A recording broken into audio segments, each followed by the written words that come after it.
Hello friends, welcome to my channel. जय माता दी। इस वीडियो में आज मैं आपके साथ शेयर कर रही हूँ अहोई अष्टमी पूजा की चौकी को कैसे हटाएं। चौकी हटाने को हमारे यहाँ चौकी बढ़ाना बोला जाता है। तो इसी की सारी विधि मैं आप लोगों के साथ शेयर कर रही हूँ। अहोई अष्टमी का पर्व कार्तिक मास की कृष्ण पक्ष की अष्टमी को मनाया जाता है और इस दिन अहोई माता का व्रत रखा जाता है। अहोई माता का यह व्रत माताएं अपने संतान की लंबी आयु के लिए और उनके अच्छे स्वास्थ्य के लिए रखती हैं। अहोई माता का यह व्रत करवा चौथ के 3 दिन बाद अहोई अष्टमी के दिन मनाया जाता है। अहोई अष्टमी की पूजा करने के बाद अहोई माता की जो चौकी है वह उस दिन या दूसरे दिन नहीं बढ़ाई जाती है। अब हम जान लेते हैं अहोई माता की पूजा की चौकी हमें कब बढ़ानी चाहिए। अहोई माता की पूजा की चौकी कुछ लोग धनतेरस वाले दिन बढ़ा देते हैं, कुछ लोग छोटी दिवाली पर हटाते हैं और कुछ लोग बड़ी दिवाली पर हटाते हैं। वैसे अहोई माता की चौकी को छोटी दिवाली वाले दिन हटा देना चाहिए या फिर बढ़ा देना चाहिए।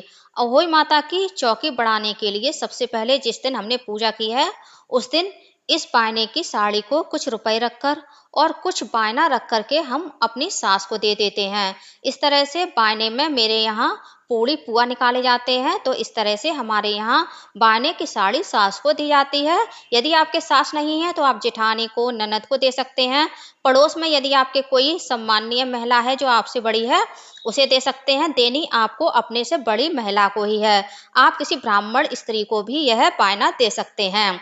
उसके बाद जो हमने दीपक जलाए हैं, धूप बत्ती जलाई है, इसको हटा देंगे और साफ करके पूजा में दोबारा से यूज कर लेंगे।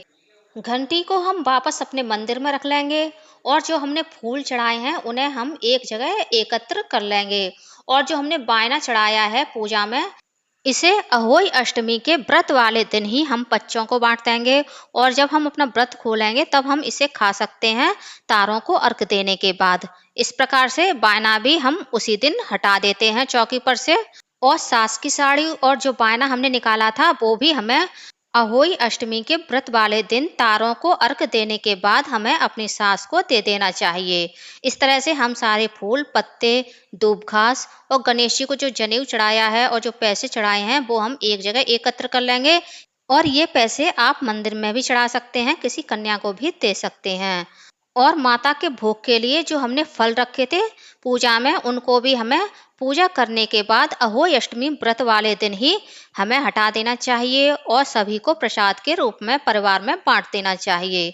अब चौकी पर जो पूजा सामग्री बची हुई है उसे हमें छोटी दिवाली वाले दिन हटाना चाहिए। दीपक आप पूजा में से हटा करके इसका विसर्जन भी कर सकते हैं और आप चाहें तो धोकर इसे पूजा में यूज कर सकते हैं।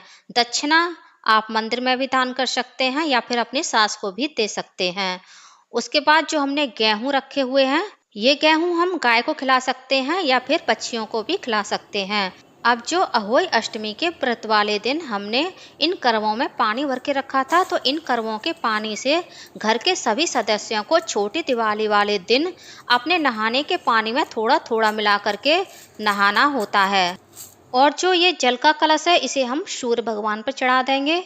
और चौकी पर जो हमने गणेश भगवान की स्थापना की है, गणेश भगवान को हम उठा करके अपने मंदिर में विराजित कर देंगे।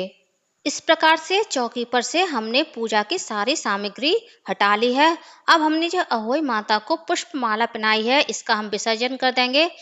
आप इस माला का भूमि विसर्जन भी कर सकते हैं और जल विसर्जन भी कर सकते हैं। अब हमने माता को जो चुंदरी उड़ाई है, इस चुंदरी को हम अपनी पूजा में माता रानी को उड़ा सकते हैं। इसका विसर्जन करने की जरूरत नहीं है।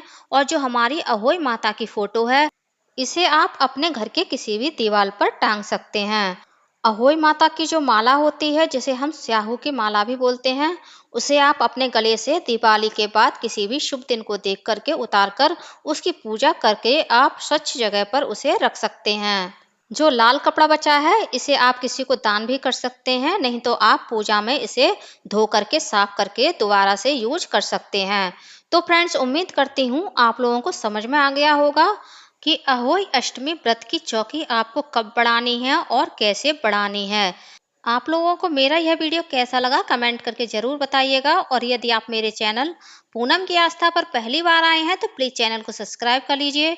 वीडियो को ज़्यादा से ज़्यादा लाइक कीजिए, शेयर कीजिए, साथ ही बेल आइकन को प्रेस कर दीजिए ताकि हमारे आने वाली सारी लेटेस्ट वीडियो की नोटिफिकेशन आप लोगों को टाइम से मिल सके। कमेंट बॉक्स में अहोई माता की जय जरूर लिखिएगा। धन्यवाद फ्रेंड्स। अहोई माता की जय।